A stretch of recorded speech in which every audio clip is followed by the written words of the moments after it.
Welcome to Fabulous Lake Tahoe, your local's guide to the very best of America's year-round playground.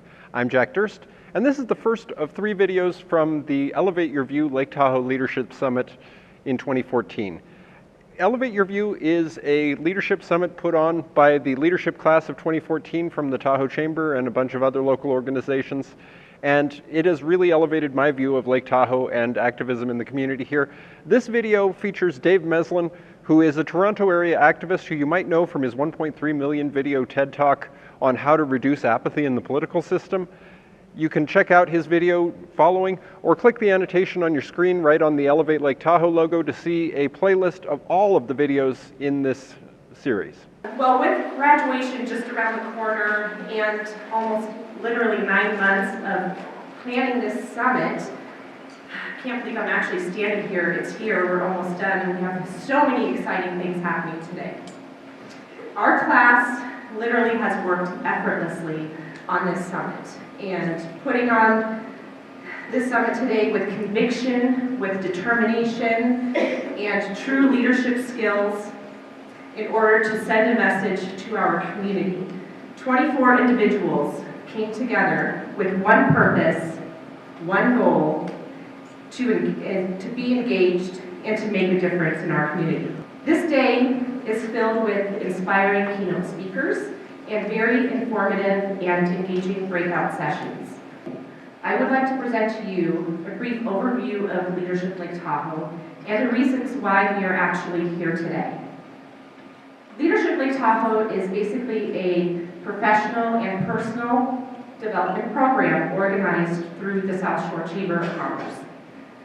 The goal of this program is to identify current and future leaders and expose them to all facets of our community. At the start of the program, our team of 24 was given an agenda and a class project, which was to put on a summit. Where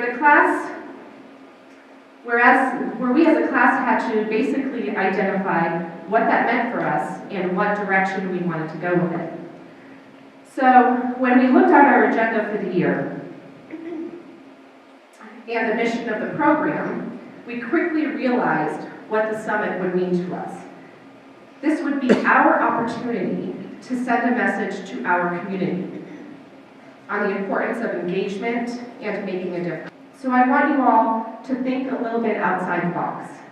You all live here, you all work here, you invest here, and you play here. So, if that is the case, then every decision that is made in our community affects you and your neighbor in some way. And every one of us plays a role in how our community engages. So I challenge you all today, as you participate in the summit, and think about how you will affect change and how you can contribute to our success. So challenge your friends, challenge your peers, challenge your coworkers. And the next time you hear that an issue doesn't affect me, or my vote doesn't count, or it's just state line versus South Lake Tahoe, challenge people to be forward thinkers. We are one community, one economy, and one Lake Tahoe.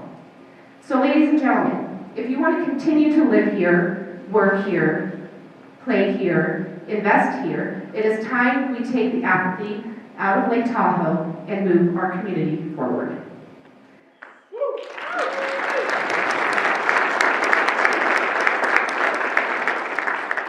So with that said, I am very honored to introduce to you our first keynote speaker who will give us insight on building community of participation. Ladies and gentlemen, Dave Meslin. My name is Dave. It's an honor to be here. Thank you so much. I'm going to step down off the stage because a lot of my work is about getting people to elevate themselves and have a higher sense of what role they play in society. And one way to do that is take the gurus and the leaders off their pedestals, and I'll lead by example by stepping off the stage and joining you down here. Although I've been told not to move too quickly and not to move too far away from the camera because it'll be disruptive for you. So, I'm from Toronto, Canada. It's amazing to be here. It's a beautiful place. It's great to see so many people here interested in being involved. And my background is 10 or 15 years of community organizing and activism in Toronto, working on different issues that I really cared a lot about. Cycling issues, issues around how we use public space, issues around democracy and voting reform, And after a while, I got interested in something else, which is answering a larger question of why aren't most people involved? Why is the activist community or the community of those who are politically engaged so small? I know your voter turnout here. Our voter turnout municipally is 50, and we feel that that's really low. We're ashamed of our 50%, and I know that both in LA, where I was last week, and here, you're more in the low 20s, mid-20s for municipal elections. It's crazy, right? And that's just voting. That's the most simplest, basic, dare I say, almost pathetic thing to do. Like, voting is not a measure of engagement. It's once every 2-4 years, come on, right? So if that's a 20, we know there's a huge problem. People are not engaged. So I've been trying to figure out not what I can do as a community leader or as an activist to change the world and make it better, which is the way we usually think about leadership, but what can I do to create a culture of participation, to get more people involved and tap into the collective resources, wisdom, knowledge, energy of my neighbors, of the masses, of my family and my friends who I know are smart, I know are passionate, I know they're creative, but they're not engaged. Why? So I'm going to talk a bit about the work that I did prior to that, and I'm going to talk about some of the things I've learned on that journey of trying to find out why we have a culture of disengagement and how we can transform that. But I'll start by going a bit back in time. This is a picture of myself in high school. This was when they were doing the grad photos. And do I look happy in this picture? No, right? I'm not happy. I'm not happy for a few reasons. One is that I'm a teenager, and you're supposed to kind of be angry a bit, and I'm playing the role well. Also, there's a huge zit on my nose. Massive. Right, it happens right on the week where they're doing the grad photos, of course. Although it is right in the middle of my face. They say symmetry is beauty, so I'll let you decide if that works here.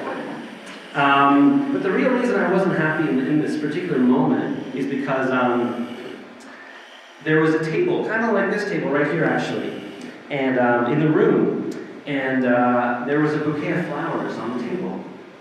And they said to the photographer, "What were the flowers for?" And he said, he guesses, "For the ladies." Smile. For the ladies. The girls can hold the flowers in their photos. And you don't, you're a guy. And I said, "Cool, can I hold the flowers?" And he's like, "No, of course not, I just told you, those are for the girls." And they said, "Oh, come on, I really like flowers. Can I hold the flowers for my photo? Come on." He's like, "No, you cannot hold the flowers." And I was pretty persistent because I just believe in standing up for what you believe in, and because I really like flowers. And I'm like, "Come on, it wasn't 2000, this is 1993. Come on, folks. This is when people of all stripes hold flowers." And then I told them, "My mother's paying for this photo. So I'm the customer. I'm the customer's proxy, and the customer is always right." Anyways, eventually, I don't know if it was because of my belligerence or because of my wisdom or eloquence, but at the end of this process, he did in fact let me hold the flowers, and in the 1993 Earl Haig yearbook, I was the only male to hold the bouquet of flowers. And I'm still the only one to this day. And if you notice, I'm happier. Look at that. Not a lot, I still got this net and I'm a teenager, but the moral of the story is if you stand up for what you believe in life, you will be happier as an individual. And this is anecdotal, statistical metrics proving that thesis. Anyways, now you know a little bit about me, my background, maybe too much. So I got to share a few quick stories about the activism I did before I embarked on my journey of dismantling apathy in the universe. This was a group called the Toronto Public Space Comittee. And the funny thing about groups these days, especially with websites and the affordability of full-color printing, is you can create a group and make it sound like and look like you're part of some massive non-profit when it's just you. So when I started the Public Space Committee, there was no committee at all. I did not meet the dictionary definition of committee because it was just me. And I made a website and I designed a logo that looks like a non-profit group, but anyone can do that now. So, but the good news is it did turn into a committee in the long run. But use good design and websites and business cards to make people think that you've got a big organization behind you. And it's a very effective tool. It's misleading, you could say, but in a good, ethical, important way. And in the end, those people will be behind you. You will have an army around you. So this group did a bunch of work looking at how we use public space. Public space means roads, sidewalks. It could mean schools, libraries, daycares. We're talking about the physical public space, like roads, parks, alleyways, etc. And we did it in lots of different ways. So first I'll share some of the advocacy stories. You don't have this issue here, definitely not to the extent to which we do in Toronto, but the billboard companies are out of control. They see public space as their own backyard, which by definition is not, because it's public space. It's one of the only spaces that is explicitly not private. This is not for your ads, this is our space. Yet we're seeing a trend of more and more outdoor advertising, which I have a lot of problems with for a whole bunch of reasons, including it blocks often beautiful scenery. There's a really funny thing, if you drive from Reno to here, you pass one sign that says, scenic route starts here, and then you pass like 7 massive billboards blocking the scenery. And like, you should really put that sign after the billboard saying, now the scenic route starts. But I have a problem with billboards for lots of reasons. We're bombarded with ads all the time, right, on TV, newspapers, and magazines, and that's fine. But like, people need a break, need a balance, and public space could be that balance where we fill it with art and with community-driven expression and ideas and billboards and messages coming from nonprofits who can't afford these messages. And if you ask people what they think about ads, very often they say, I don't like billboards. I mean, what is a billboard? A billboard, especially these new digital ones that flash all the time, would anyone watch TV if the shows weren't on and it was just the ads? Like, ads usually pay for something else. They pay for the radio, they pay for the TV. So billboards are essentially TV without the TV. It's just the ads playing 24 hours a day, these like 1,000 square foot signs on these sticks. And everyone's like, oh, that's normal, that's okay. So, why are they going up all the time? They're going up because people aren't involved. People aren't taking a role in shaping the world around them. So I'll give you a very concrete example that proves this. This is the Don Valley. So, where you live, you're surrounded by nature all the time. You're very lucky. It's amazing. I might actually move here. In Toronto, we have little slices of green, and they're very important to us and very valuable. Taking a walk in the park is an escape from the concrete jungle. This is actually one of the largest urban green spaces in North America. It's the Don Valley, and it's a beautiful space. And there was a proposal to put a billboard on this bridge on top of the valley, because what you can't see is that there's a massive highway here called the Don Valley Parkway. People think the valley is named after the highway. No, it's the Don Valley, and then there's a parkway in it, and they wanted to put a big television, video, digital billboard right there on top of the highway, which also means if you're paddling a canoe, or going for a walk, or riding your bike, you'd be exposed to this totally inappropriate use of the space. And this thing was moving forward through the corridors of City Hall, and I found out about it because of the work I was doing. I was part of a small activist community that geeks out and reads staff reports, which most people don't do.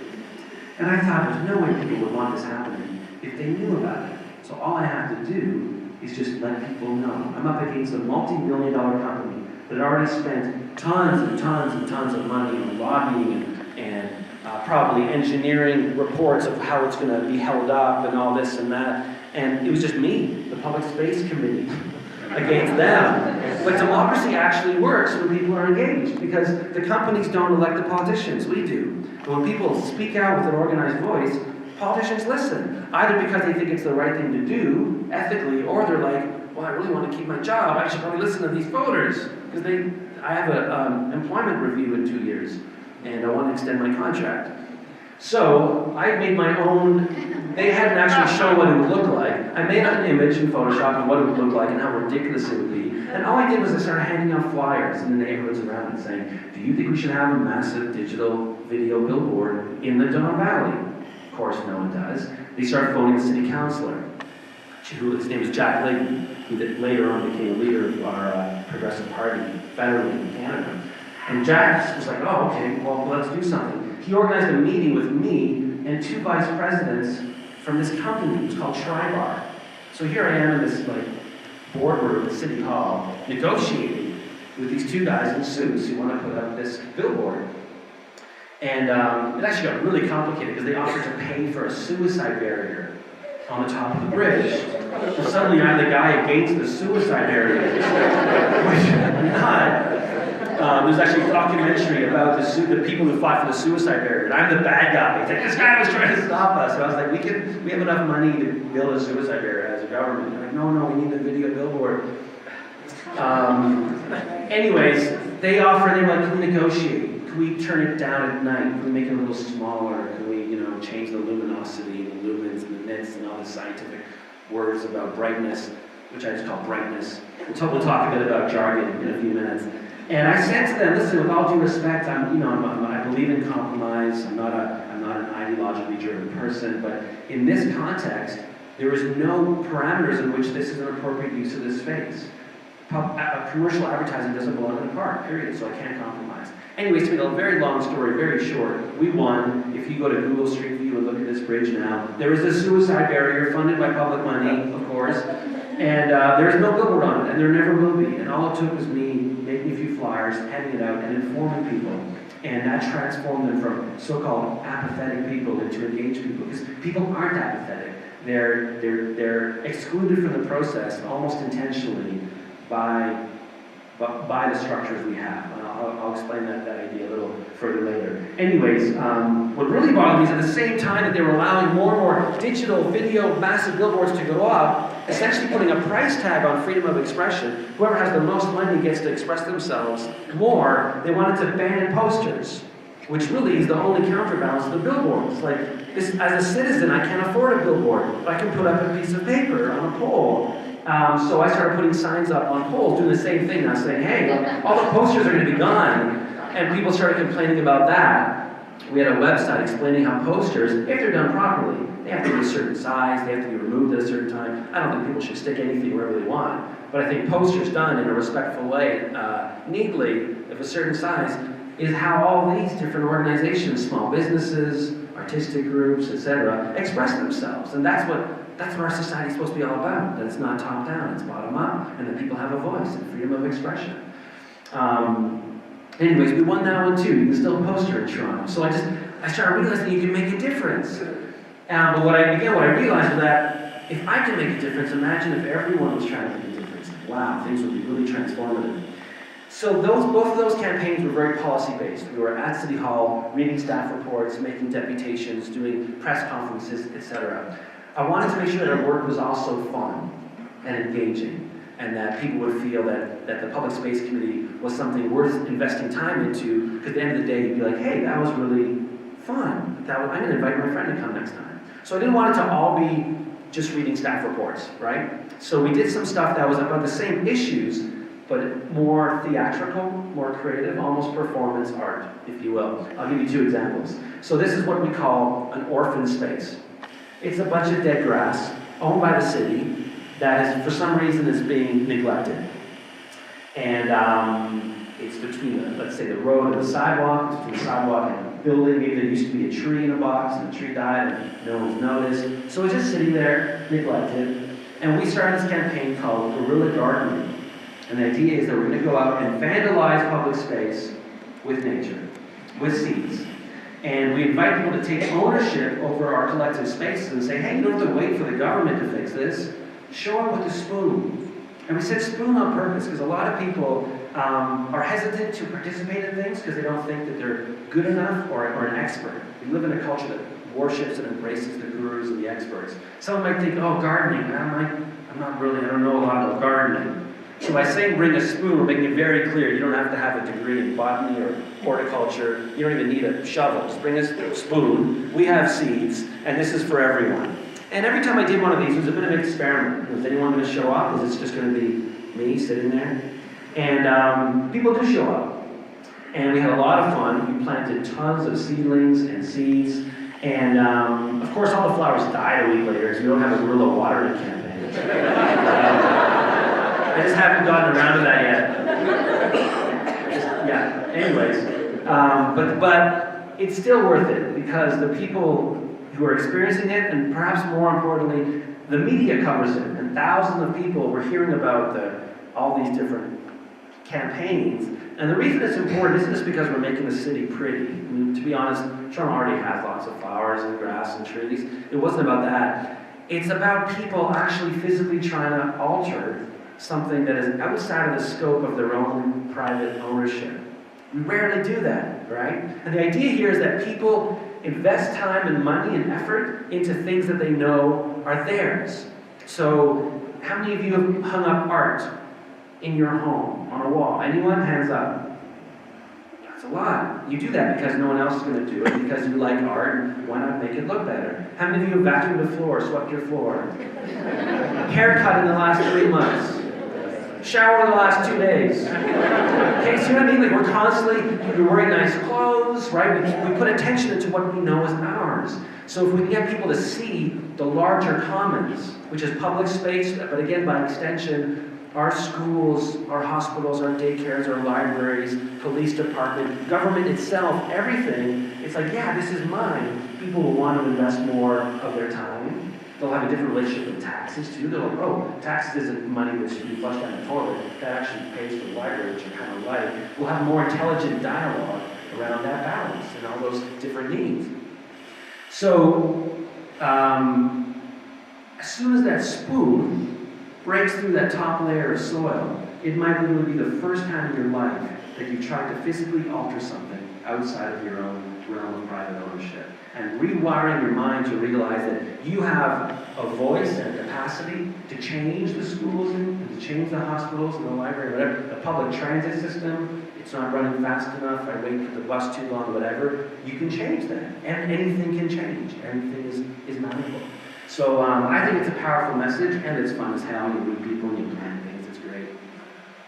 And the media loves this stuff.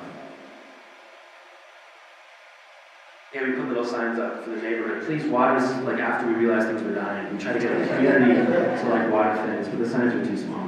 We need billboards, that's what we need. Digital ones.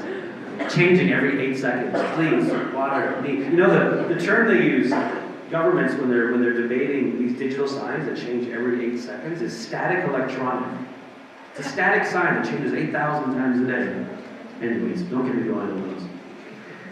The other campaign we did, which was fun and symbolic, was about chain link fences. I hate chain link fences. I think they're really ugly.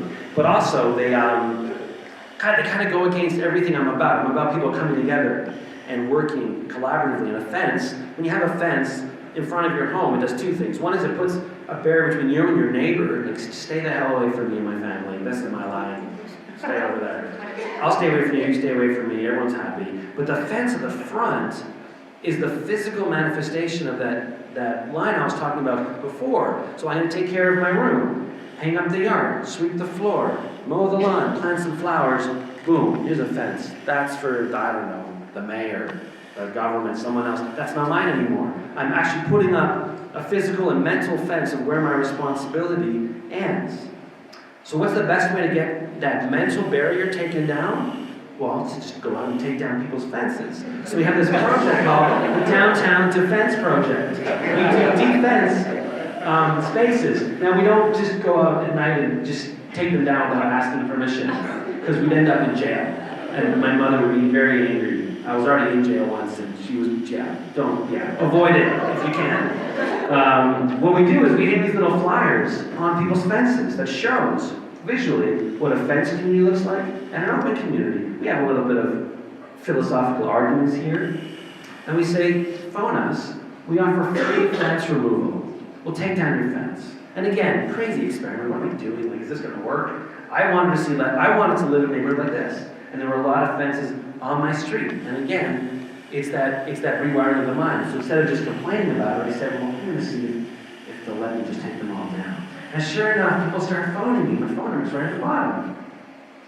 And at which point I was kind of like, well, damn, I don't know how to take down a fence. I hadn't thought about that. Every post is like solid metal going into a, well, you can't see, there's a ball of concrete, like a huge ball of concrete underneath each single post. I'm a very little guy. But this is where the team kicks in. At this point, the Public Space Committee was growing and growing every week. At our peak, we had 2,000 people on our email list because we found this really nice balance of the policy work and the fun outdoor creative work. So people showed up. I'd invite them. I'd say, hey, you came last month with your spoon. This time show up with a pair of pliers. We're going to make the community nicer and more open, and you can get some exercise and meet some fun people. And people showed up. And the media covered it. We were on TV, we were in the newspaper. And again, it's a small thing, but it's the rewiring of the way we think about the impact we can have as an individual. In this case, it's not actually about collective ownership of the commons, because this is actually private space now we're changing through collective action. But it's about something just as important, which is malleability, that anything can change. We walk past things all the time and we wish we're different, and we just kind of complain about it. And the truth is, anything can change. And again, thinking it can change and then not taking action on that isn't apathy. Apathy would be knowing it could change, knowing you can make a difference, and then not doing it. And that's not what's holding people back. A great example would be, let's say, cyclists on a street. If you have a street without a bike lane, and as a cyclist, you're constantly caught between parked cars on the right and buses of cars moving quickly to the left, you're terrified. Like you're sweating, you're gripping your handlebars really tight because you're worried about, getting killed or being knocked over and breaking your head open or breaking an arm. But how many of those people then, at the end of their ride, pick up the phone and call their counselor, city councilor, and say, hey, can we put a bike lane in? Like, none. Is it because they're apathetic? No, of course they want the change to happen. It doesn't even occur to them that there are people who sit around tables who decide where the lines go. And the yellow lines and the white lines can change. They can move. And you can change anything, and any rule, and any piece of legislation, any bylaw can be changed. Any fence can be taken down. And that's a revolutionary act to get people to realize that everything around them is malleable. If people see rules and laws and lines and boundaries and borders as being a solid, as a piece of metal, why would they invest time to change it? Actually, it would be crazy to try and change things that aren't malleable. So getting people to have a sense of malleability around them is very transformative. This is a before picture of a house, and this is an after picture of the same property. It's maybe an hour and a half of work, and ever see how happy they are? As happy as that guy who was home with flowers. Although maybe they're happy just because I bought them all ice cream. But I think they're happy because they made a difference in their community. It's a very addictive thing to make a difference. Once people get hooked, they're like, now let's take down a bigger fence. It's like drugs, you just gotta get them hooked at a young age, and there's good drugs and bad drugs. This is the good one. So again, we put signs up promoting it. So the group really grew and grew and grew because we were doing the policy stuff and doing the fun stuff to the point where here's our website showing that balance. So that's a policy campaign. That's a policy campaign around security cameras in public space, and then there you got the gardening and the defencing. We were actually chosen as one of the best activist group in a city of 3 million people. We never had staff. This was all volunteer. Never had an office. Never had a budget.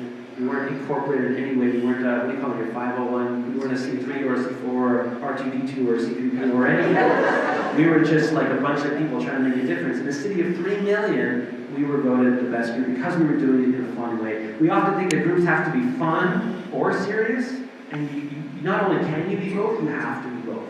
If you're just fun, well, what's the point? And if you're just serious, no one's going to want to come to your meetings, trust me. We were on the front cover. He's even happier now than when he was at the grad photo.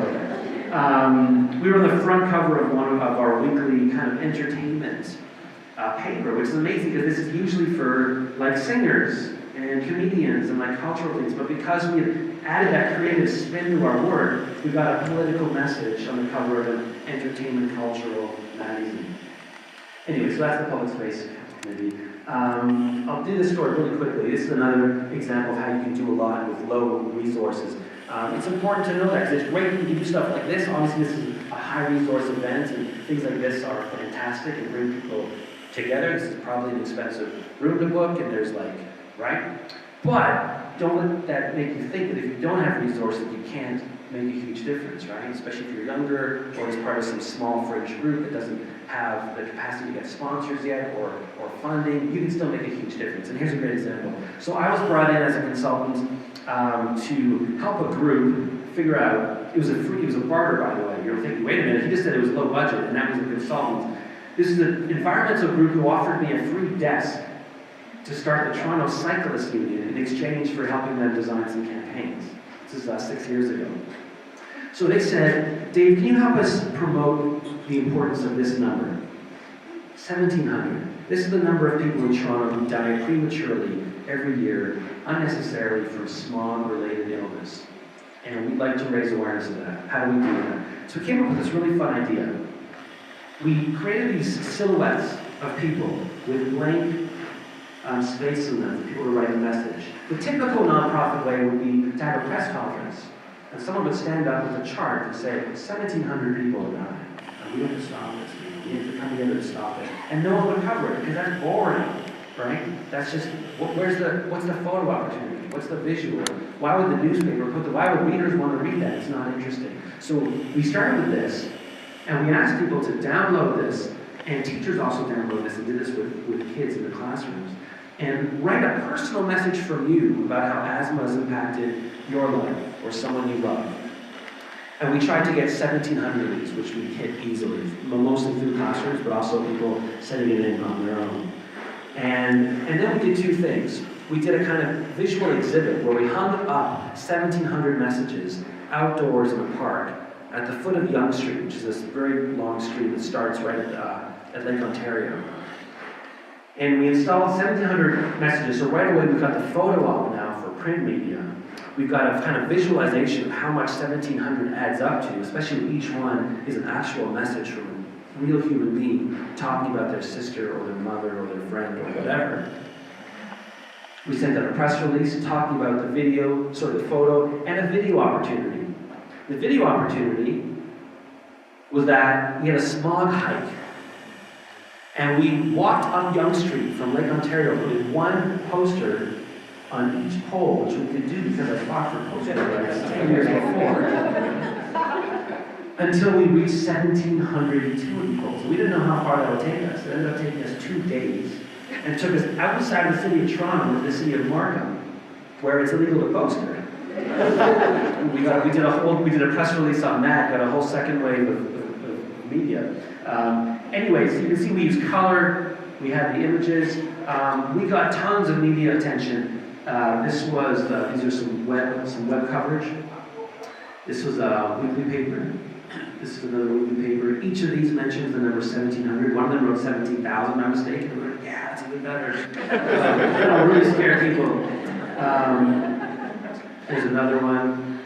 And we even have the front page of one of our transit daily papers. The entire campaign was $500. It was literally just printing those silhouettes and then hanging up some strings and some clothespins and some tape and glue to put the posters.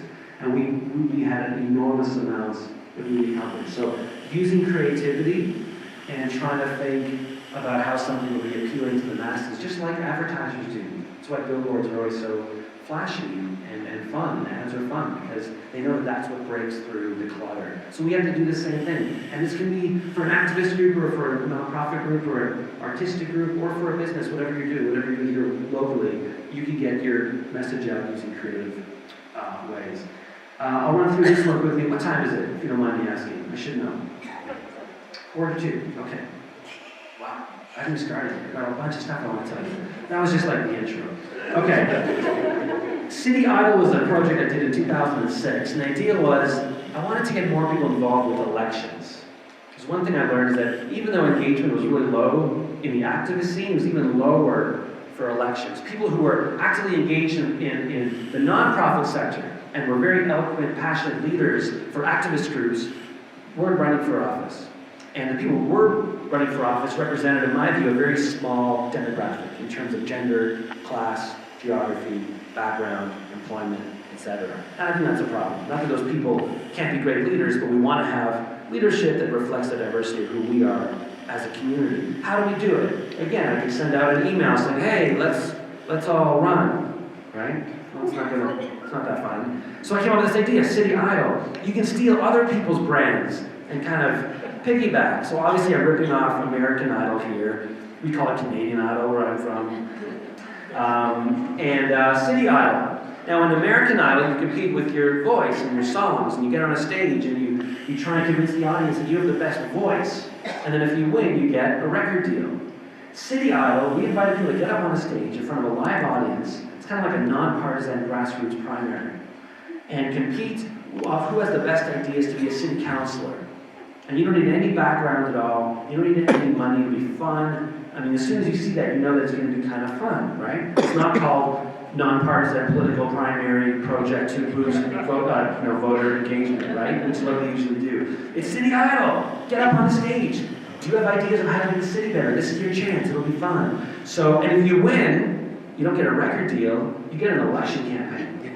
We'll fundraise. We'll actually run you in the upcoming city election. We'll fundraise. You'll have lawn signs. You'll have a website. You'll have media training, etc., etc. 100 people signed up. By opening night, it was down to 70 because I showed them the room we were doing this in. It was a huge room, which we sold out. 600 people came to opening night. And these are people who hadn't been on a stage before. So 70 people got up on that stage and they competed. It was one of the most inspiring protests I've ever done. Again, a huge risk. I don't know if anyone would sign up for this, right? I was putting my own money and time into it. I don't know if anyone would show up to watch. I don't know if anyone would care. I don't know if they would just elect a bunch of idiots who now have to run for council, right? Like layers and layers of risk. Or a bunch of upper-class white male businessmen who are already quite represented in our city council. No offense to anyone. It's like, that wasn't my goal, right? So I was taking a lot of risks, and it worked out amazingly. And so this was the website we threw up. You got what it takes. We're looking for new leaders with energy, hope, and imagination.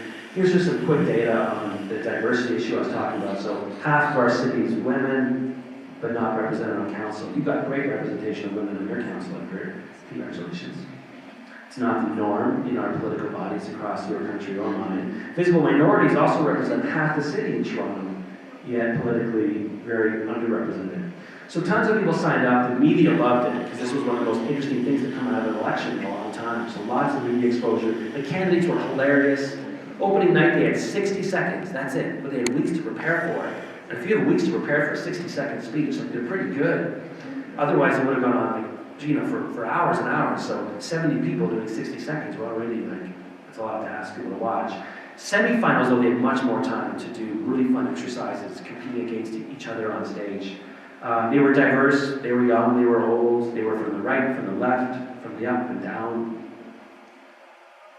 Definitely represented demographics that aren't represented on council. We also made the vote counting really fun.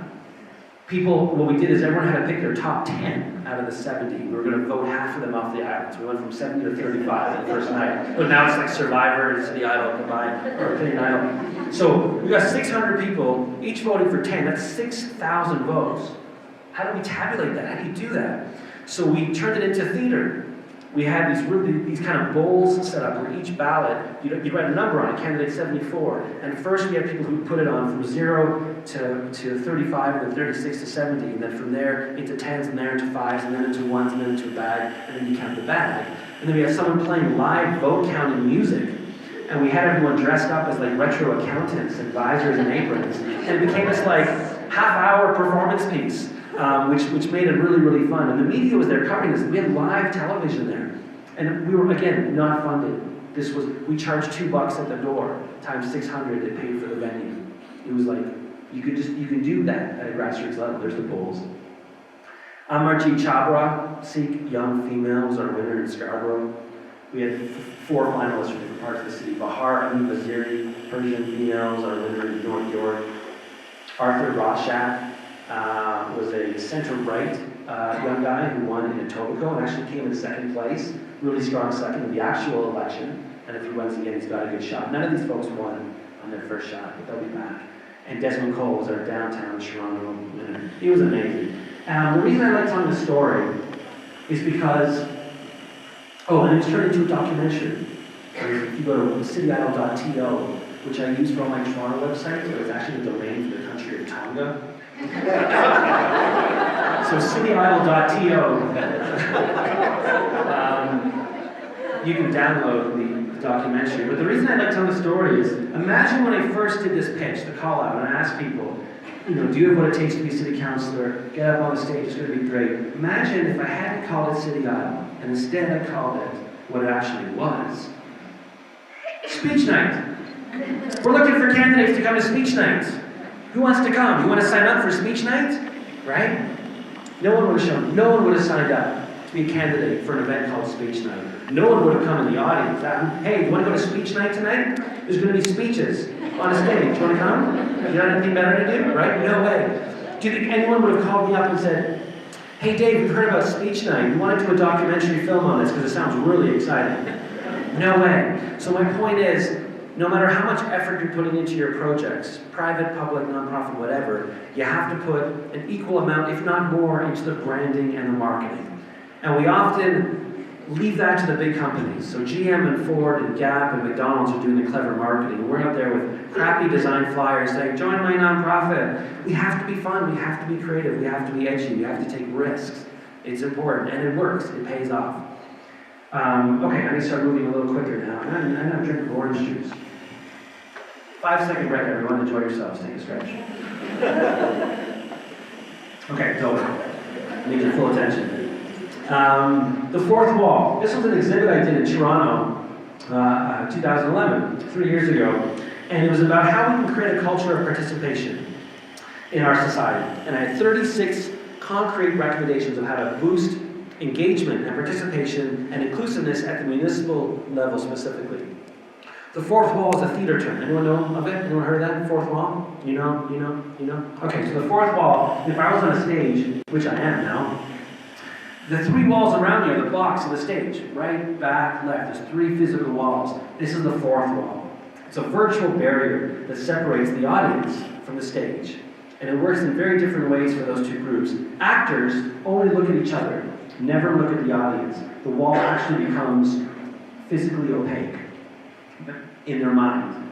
And as soon as they look at you, they're kind of ruining it. You, on the other hand, the audience, are constantly looking through the fourth wall. It's transparent, but you're passive. You're not talking to me, and you're not talking to each other. And sadly, I think it's a really good analogy for how people view politics these days, and how some politicians view the public. So I feel like there's become a separation of the two, and people feel like, yeah, I care about transit and bike lanes and parks and libraries, but politics is something that happens over there. And I can watch. I know I'm allowed to watch, and every few years I check a box, but I'm not supposed to participate. And likewise, I think there's a lot of politicians and bureaucracy who kind of become insular. They just talk to each other instead of saying, oh, look at all those folks out there. And I'm trying to get people to move beyond seeing engagement as an obligation from both sides. We often talk about it as, you should participate, it's your duty as a citizen. And you should talk to the citizens because, you know, they're the citizens and you have a duty as a politician to listen. Forget that. Forget obligation, forget duty. We teach this duty in schools. It's opportunity for both sides. You should participate because you can make your world a better place. That's a better pitch than it's your responsibility. And you should listen because you've got a million people there offering to give you free advice and feedback and ideas and creativity, right? So, the reason I like the analogy is because the term fourth wall is used most often in theater in the context of breaking the fourth wall. When an actor, for 1 minute, looks at the audience and talks or even winks at someone, they're breaking the fourth wall. They're acknowledging that we're actually all in the same room. I'm not actually in Shakespeare land, or just on a stage. And I know that you're there, and you know that I'm here, and I know that you know that I know that you're here. And we're all here, and we can talk to each other. They do this in film too. Ferris Bueller's Day Off. He looks into the camera like 4 or 5 times in the movie. He starts talking to the people in the theater, essentially admitting that he's not actually Ferris Bueller, right? He's an actor. His name's Matthew, I think. And he's just like, it's amazing. So how do we break the fourth wall at City Hall and in our society so people know that they can talk to the people on the stage is looking out, and they know how to get on the stage, where the stair is to get on the stage, and they feel comfortable being on the stage. Maybe we need to get rid of stages altogether, I don't know. Anyway, so I'll just run through a few of the ideas. Time check, where are we at? 5:55. And what time did we actually start? We were a little behind, 10 minutes late? Okay, all right, great. Who's in charge here? What should I actually, we were supposed to go from 9 to 10:15. When do we want to, we added the 15 minutes? We go to half past? 20 past? Schedule says you have to 10:30 anyway. Oh, great, okay. How are you all feeling? Should we just keep going? We're doing good? Okay. Great. And if you're getting sick of me, let me know. We could all go out and canoe in the lake. Okay. By the way, feel free to interrupt me. We'll have time for Q&A at the end, but let's break the fourth wall. If you want to chat with me anytime, you can just start talking, but not everyone at once. Half at once. You all talk and then you all talk. Okay, so here's a really fun one. And for those who've seen my TED Talk, I apologize because you've already seen this. So this is allegedly a public notice This is allegedly designed for the government to communicate to the public that there's something important for them to know. A building has been proposed in your neighborhood. You should have a say. It's your neighborhood. So this is what they do. The problem is it's not designed very well. In fact, I would say using the word design is generous. Thank you. Very generous. It's not designed. It's designed in Microsoft Word, which is not a design program for anyone who's designing the room, and it's designed by a lawyer, and lawyers shouldn't design things. You need to get halfway down to even find out what address they're talking about, in tiny point font. Now, why would anyone have gotten halfway down if they didn't already say at the top that this is about your neighborhood?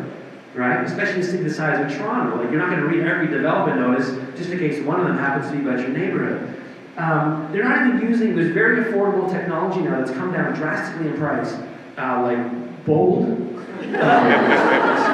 underline, right? They could have underlined the address. That's the most important piece of information in the entire notice. This is where the development's going. If it's nowhere near your house, why do you care, right? And then at the very bottom, again, in tiny, tiny font, how to actually submit your input. I don't think anyone in the history of Toronto has ever responded to any of these notices or read them. There's no way. So not only are we wasting money by printing them, we're wasting the opportunity to get all that citizen feedback. So in my TED Talk, I asked the audience hypothetically to imagine how stupid it would look if the private sector advertised the same way. If Nike wanted to sell a new pair of shoes, and they hired this lawyer to design their ad, you'd end up with ads that look like this.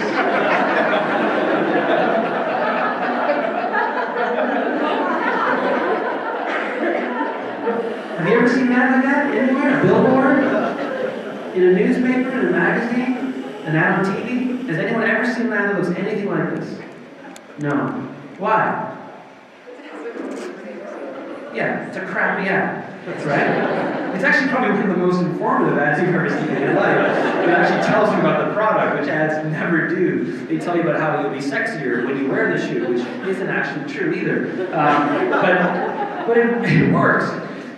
So what I say in the TED Talk is that, when the city does this, the message to me is that they don't actually want us to participate. Nike spends money and time investing in beautiful ads because they really want you to buy their shoes. And when I see this, the message I get is they have no desire for me to participate because they're not trying at all. And if people don't show up to that meeting about the development, it's not apathy, it's intentional exclusion. And it's very important for us to make the distinction because when we use the word apathy, we're actually blaming the victim. We're taking the person who's been pushed out of the process, pushed off the stage, told that their voice doesn't matter, and said, why aren't you participating, right?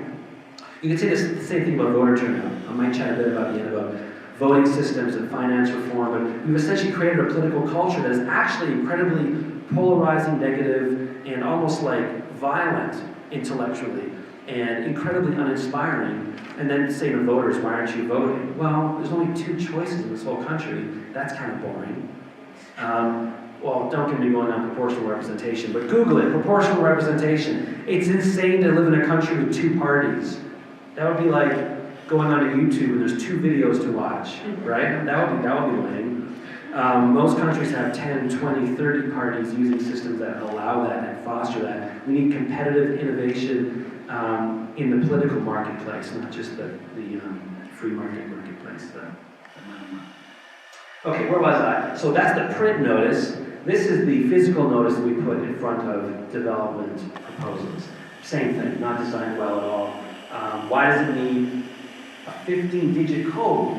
Why is it that in the province of Ontario, it's like a state or a province, we can uniquely identify every automobile with 7 digits, but the planning department needs 15 digits to identify their plan. So I need to now phone the city and say, hi, I'm calling about file number 11-225334, blah, blah, blah. Again, these are all barriers to engagement. And then there's the language we use. We use a lot of real, weird, alienating language. Vehicular parking. What other kind of parking is there?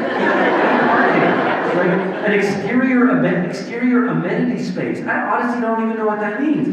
This is the notice that's being given to the public to let them know what it's going to be. This one's good. There's going to be a mechanical penthouse. What the heck is that? Right? Statutory, I don't know if you use this term here, we have statutory public meetings. You know, here's a tip, you want to get more people to a statutory public meeting? Don't call it a statutory public meeting, right? Because it sounds like you don't even want to have it in the first place. You're being forced to have it. Do you want to come to my statutory birthday party next week? Right? It sounds like my mom's forcing me to have a party and invite my high school friends that I don't even like. Okay, here's a fun one. I don't know, you probably don't, you might have this issue here. So does anyone with an architecture background know what a podium is? It's a technical term. Podium. It's that bottom part of a condo. When you build two towers, they're always on one level that actually fills the whole block. That's called a podium. No one knows that. None of you knew that. What do you think of a podium when I said podium? Something kind of like that, right? So when people see this, it's going to be a condo with a 4-story podium, they're going to think, why the heck would I want that? Why would I want that in my neighborhood? It doesn't fit the architectural feel at all. The noise from this thing will get out of control. The electricity draining. Here's a fun one too. It's going to include 4 levels of below-grade parking. Total insider jargon. What do they mean by below-grade?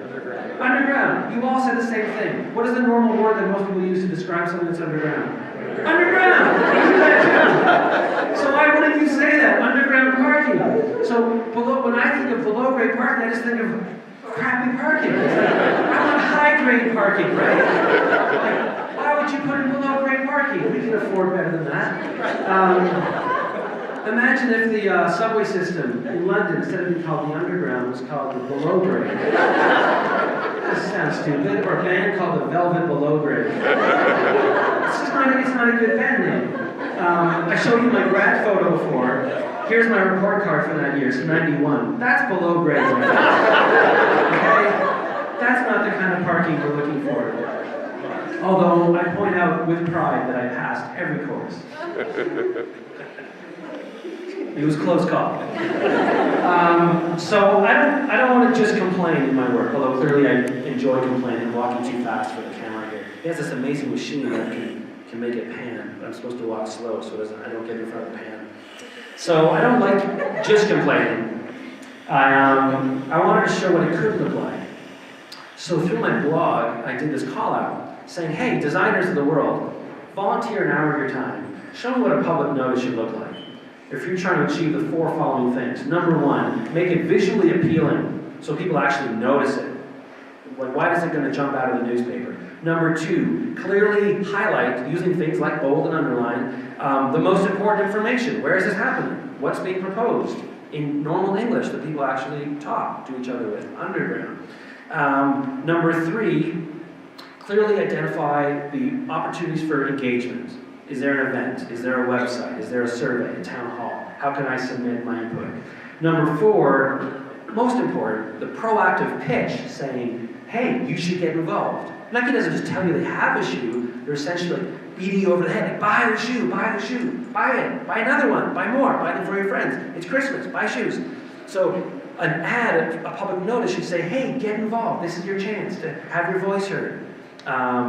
Your voice matters, etc. So people started sending me in designs. Boom, there's one. As soon as you see it, you're like, oh, of course. That's what a public notice should look like.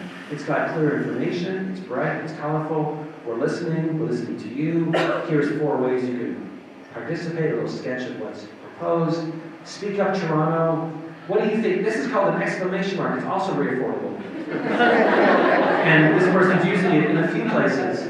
They put in bold where the event is, the address of the development is in blue. This is just basic design stuff that if you spend 10 minutes thinking about it, you would just do. None of these are designed in Microsoft Word. Here's another one. Have your say. Big changes coming soon. We need your input. Not you can have input, or even we want your input. We need your input. Have your say. Exclamation mark. So imagine how many more people would participate, right, if the designs looked like this. This was the most exciting one for me. Not because it was designed the best, it's not the best out of those 6. This was exciting because it was sent to me not from a random designer, but from an actual city, the village of Pemberton, which isn't that different, perhaps, than Tahoe. It's a small mountainous town beside Whistler. in British Columbia. And they saw my TED Talk, they saw those designs you just saw on my blog and the fourth wall, and they actually redesigned their public notice based on those recommendations. And if you see, have your say, we saw that before, we're listening. They actually took elements, they stole elements from those designers, and actually, this is their actual real public notice now, which blew my mind. I didn't realize that this was malleable, right? I thought I was just having fun by complaining, but of course they're malleable, they can change. It's not the big cities that can lead on things like this, it's places like Tahoe. Your bureaucracy is smaller, which means you can do things faster. So in Toronto, they're going to talk about this for 20 years and then write a report. In Pemberton, the entire communications department is named Jill Brooksbank. And she just did it. So I got really excited. I decided that I should give them an award for this. So I came up with this award, the Dazzle Awards Award. And here's a great tip. Time check. I'm just doing my own time check. Don't follow me. It's okay. I'll be right back, camera. Okay. We're doing good. Sorry about that. Make awards. People love getting awards, even if it's just from you, right? So if you design an award and then in color and then frame it and give it to someone, they'll be really excited. It's a great trick for politicians, but you can use it for any leader. And then the other politicians are like, hey, how'd you get that award? Right? They ask the other city councilor, oh, this group gave it to me because I, did whatever. And they're like, oh, I want to get an award too. And suddenly everyone's doing what we want. So we're good at complaining when politicians don't do what we like. When they do, give them awards. Because then they'll want to do more good. People love awards. So I actually flew out there, and there's the mayor of Pemberton with the DNA award, which I made on my computer. It's just you can print stuff out now for 50 cents in color. There's Jill Brooksbank, and so now I've actually turned this into a national program, dazzleawards.ca, which is the actual domain of the country I live in. And we're now using guilt, shame, and embarrassment to get cities to compete against each other to win the next Dazzle Awards. And the city of Vancouver has completely redesigned, they're one of the biggest cities in Canada, they've now redesigned their notice to win the they've actually won this isn't public yet. When's this airing? This isn't live, is it? They're going to win the 2013 award, the city of Vancouver. It's probably the third or fourth biggest city in Canada. Maybe even the second, I don't know. I'd say fourth. Anyone know? I should know. That's embarrassing. It's big. It's a big city. So this is another area of the fourth wall exhibit where I looked at, are we teaching kids what they need to know to be citizens? Or are we just kind of breeding them to just be good employees and workers and business leaders, which is equally important. I'm not dismissing it all. We should be giving them all the skills they need to be successful in the business world, but they need to know how to be citizens. Government is complicated, and you have to know how to navigate through the corridors of power to navigate, to get through them, to even get your foot in the door. So we have civics in Canada. We do a half credit in grade 10. Just garbage. It's a half credit that covers state, federal, and municipal. You can't even scratch the surface. What do you do here? We're in Nevada now, I guess. What do you do in California across the street? What do you do in Nevada in terms of high school curriculum for government? One credit, one grade, every grade, what do you do? Anyone know? Yell it out. One credit. What age? What grade? 12. Grade 12. So I would say I think you're just scratching the surface. Because I think you can do a whole credit just on municipal, and a whole credit on provincial or state, and a whole on federal. You could do a whole credit just on the third sector. How does nonprofits work? What's the difference between charitable and nonprofit? Which is the terminology we use. You use 501c3 and C2. That which is crazy. They give it numbers. It's the most fundamental building block of how people can come together to create change, and you've just numbered them. And did they teach that in the course? 501c3? Yeah. 501c2? It's amazing. What about 501c3 1? 501c7? Anyways, I think we either brush over it or we don't do it at all. And in Canada, the civics teachers, the people teaching it, it's a total luck of the draw. You might get a great teacher, you leave that class being like, yeah, government, I'm going to participate. A lot of them don't even want to be teaching it. The teachers, I've heard it's almost like if you're on bad terms with the principal, you get punished by teaching civics next year. It's the Siberia of the education system. So maybe it's different here where I come from. We really don't do a good job of giving people the tools they need. Here's another great example of how to do it right. Calgary It's another big city in Canada. Let's say the 6th biggest. They have a thing called City Hall School. It's a classroom in City Hall, big classroom, not in the basement or the 10th floor, main floor, in the lobby. Kids come in there for a whole week and do hands-on intensive education with city staff and counselors learning about municipal governance. Those kids are way more likely when they grow up to be engaged. What's this? IKEA. Even in Tahoe, everyone knows the IKEA diagram. So when you buy something at IKEA, a lot of assembly is required, and it's hard, right? Because there's these little pegs and screws and bolts, and some are like this long and some are this long, and there's 10 of these and 25 of these and 17 of these. And putting it together is hard, it's a challenge. Even with the diagram, it can be challenging, right? Imagine trying to do it without the diagram. You open the box, all these screws and bolts, and what are those wooden things called? They're just like pegs. Dowels, thanks. There's no way you could do it, right? We all agree? Maybe after weeks, maybe. You'd probably break it. I think a lot of people see government the same way. We're giving them an open box of pieces without the roadmap.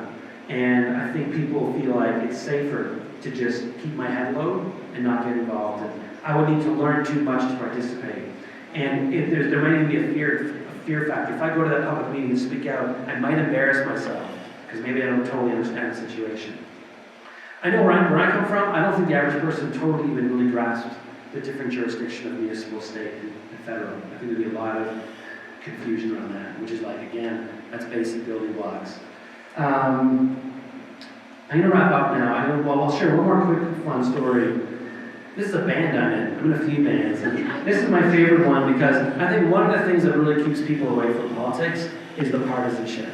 When things become polarized and dumbed down and turn into a war mentality of right versus left, car versus bike, suburban versus urban, people tune out because nothing is that simple.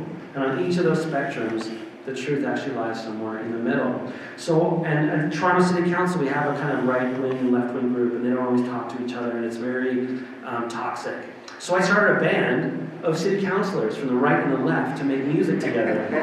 This is actually, you've heard of a guy named Rob Ford? Okay, this is not Rob. This is Rob Ford's secretary, Tom Byer, who actually became his chief of staff for a short time. He's a good friend of Rob Ford, hard right-wing, Tea Party by your terminology. He's in the band. This guy is the executive assistant of the right-wing city councilor. This is a city councilor who is the son of that guy I talked about before when I was negotiating with the billboard. It's Jack Layton. Jack Layton died 5 years ago. His son is now a city councilor, so hard left, Labour city councilor. She was actually the leader of the Communist Party of one of our provinces, Saskatchewan, I think. Also Labour, Conservative, and then this guy. And it was a media stunt to show that people can come together and overcome their differences. And I don't know any other way that we could have gotten the media to write about that, but it was really fun. We played a few shows. So, let me close by saying that I think there's 4 kind of ingredients people need to become engaged, and to be transformed from so-called apathy to engaged citizens. And I think they are confidence, knowing that their opinion matters. This is the first one. And I didn't mention this before, but when I was talking about education, I should have mentioned that I think we teach apathy in schools. Not only do we not teach what they need to know about government, we kind of teach that it's good to lay low. The best example of this is the principal's office. What do you all think when I say the words principal's office? You're in trouble, right? This is the first way we introduce the concept of authority to young people. Here's the person in charge. Stay away from them. If you interact with them, your parents will be disappointed, right? We could introduce the principal in grade 1, maybe not 1, but whatever, let's do junior high, right? As, hey, here's the principal. This is the person who runs the school.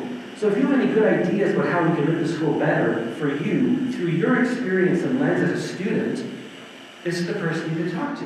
And they're all ears. They might tell you why that idea isn't viable, or they might help you implement it. But either way, their job is to make your life better and make sure that you get the best education. This is the person to talk to. Wow, would that be a different relationship? So no wonder people grow up being like, I'm just going to stay away from government. We teach that. I think we need to, at some point, live in a society, and you'll laugh at this because it sounds ridiculous, but it shouldn't be, where a kid can go home and say, guess what, Mom? I was in the principal's office. And the immediate response is pride, because it means the teacher identified that student as someone who had an idea that was so smart and unique that they said, you should talk to the principal about that. We teach authority as a disciplinary role rather than an opportunity to express ourselves. And then again, we blame the victim later. Why aren't you engaged? So that's one. We need people to know that their opinion matters, that they should be speaking out, that their voice matters, they have a role to play, that their role isn't just to be an obedient regurgitator of information to their teachers, right? Number two, tools, the IKEA map. If people don't know how the system works, they will not engage. And that goes for your groups too, whatever organization you're trying to run. If they don't know when your meeting is, or what role they have at the meeting, or how to become a board member, or what your committee structure is, how will they engage? And you need all four of these, by the way. Any three don't add up. It's not like 3 gets you a bit. You need the 4. It's like something that needs 4 AAA batteries. Put in 3, doesn't work, right? Malleability, they need that sense that anything can change. And it's something we have to remind people over and over again. Anything can change. Anything you're unhappy about can change. The buses can come faster, the waiting lines in the hospital can be shorter, whatever, there can be a bike lane on the street, whatever your personal concern is, it's possible to change that. And number 4, that sense of collective ownership. That we're not here as visitors in someone else's world, but that the world is a co-op, and we're all members, we're all stakeholders, we're equal stakeholders. And why is this important? Or why are we talking about this? It's important to me because I think everyone has something unique to contribute. Everyone has something to say. We often listen to the gurus, we assume the gurus will lead us to the promised land, when in fact I think that a lot of innovation comes from the bottom. People have important things to contribute. And as long as we're living in a culture of disengagement, we're missing out on those voices, on your voices, right? But if we can create a culture of engagement and turn that hierarchy upside down and get everyone involved, we can help them find their own voice. And I think if we do that, we'll end up living in a world that is more sane, more fair, more friendly, more just, more green, more sustainable, and maybe even more fun.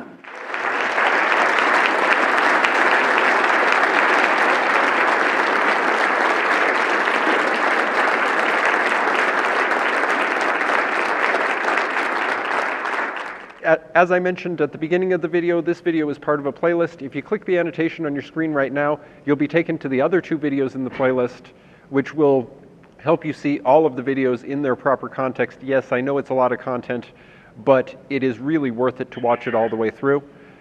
So stay tuned to Fabulous Lake Tahoe, because there's a lot more coming up in the month of May and June. In the month of June, I'm going to be covering America's Most Beautiful Bike Ride like I do every year. I'm also going to be covering the Wagon Train Parade and several other events to be mentioned. There's going to be a June concert report. So subscribe to Fabulous Lake Tahoe to see all of those things as they happen. And thumbs up if you enjoyed this video. If you're interested in sharing this video or putting it on your blog, I want you to know that I am perfectly okay with any of my videos being used on anyone's blog or website. Just credit me. I am perfectly cool with it. So stay tuned to Fabulous Lake Tahoe. Thumbs up if you enjoyed this video. It really helps me out. Thank you, and keep Tahoe blue. Bye.